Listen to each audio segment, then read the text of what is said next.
So I was meditating last night, and I think I discovered something very interesting that other meditation masters have obviously discovered. Well, so I was sitting there, and I was focusing on my breath. This place is disgusting, by the way. I don't know why I'm moving around. Anyway, so I'm sitting there, focusing on my breath, and I realized that there's two realities going on.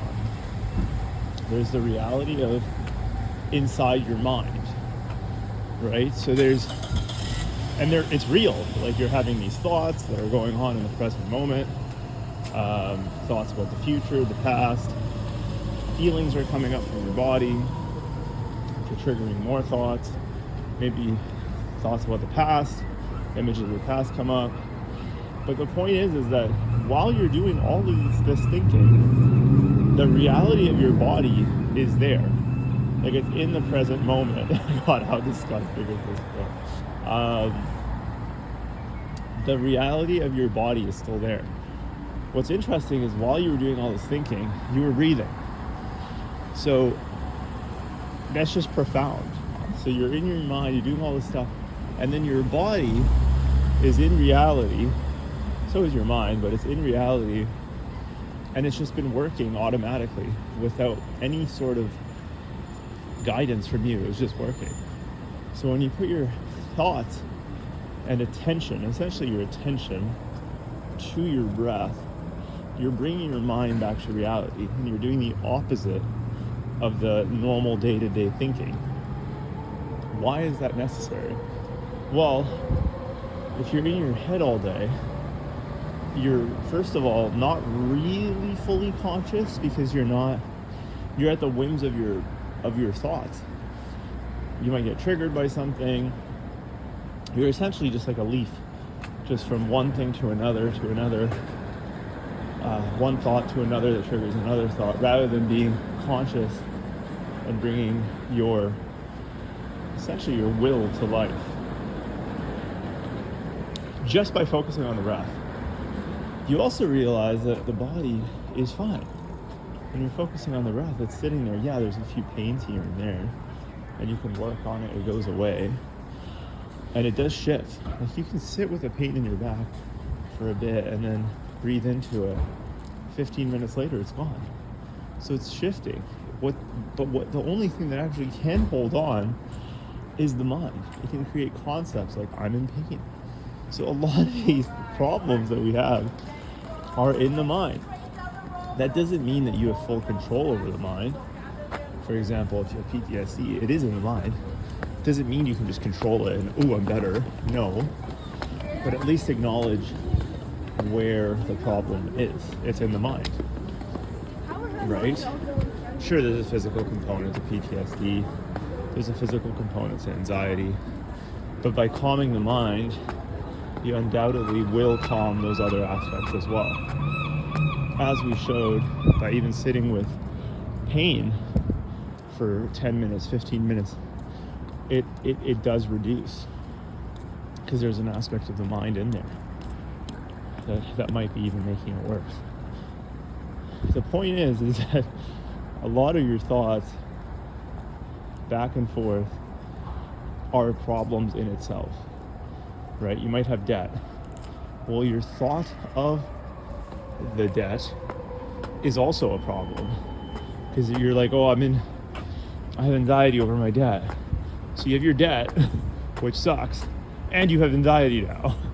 So by sitting in awareness of your breath, we're bringing back thought and the point of attention of the mind to the body, to the actual reality that's going on around us.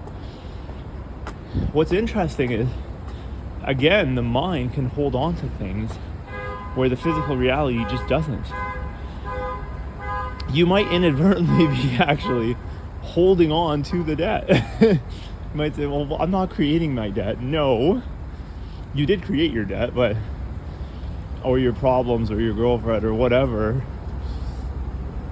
But the mind has this incredible capability of holding on to something. It's like software. Like, you can have a database entry referring to something that is not even there anymore, right? So you might say in your notes, I left my keys on the couch. Somebody comes and moves the keys off the couch. It's not on the couch anymore, right? Now it's on the table. But the database entry still says it's on the couch. And that's the power of the mind, is that, it can actually hold on to things that in reality are no longer there anymore.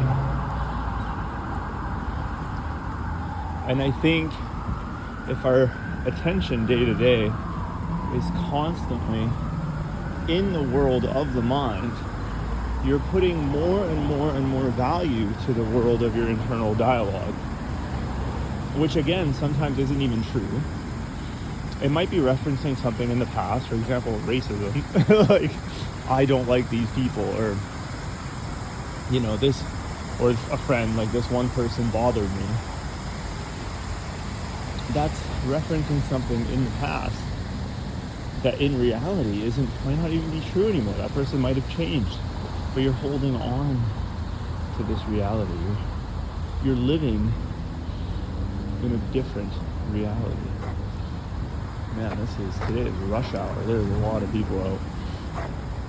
So it's essentially a giant umbrella of the problems of the mind that we're working with, right? Most of the pain, not all, that people suffer from is in the world of the mind or the spirit. And by focusing on the breath, you start to realize that the physical reality that we're in, your breath, is that almost totem pole to that reality is actually working just fine.